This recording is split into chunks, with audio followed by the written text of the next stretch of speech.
My poppy seed muffins are just bursting with citrus flavor as they include both orange zest and freshly squeezed orange juice.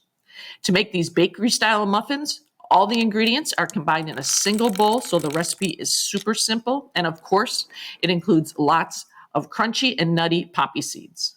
For extra fluffy muffins, stir the ingredients till they're just combined and let the batter rest for about 30 minutes. Make a simple glaze with sugar, orange juice, some vanilla extract, and some almond extract, and let it cool while you bake the muffins.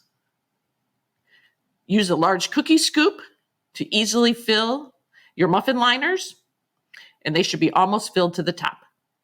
Bake them till they're golden brown, and when they cool, add on that delicious orange glaze, and I like to add an extra crunch with a sprinkle of poppy seeds.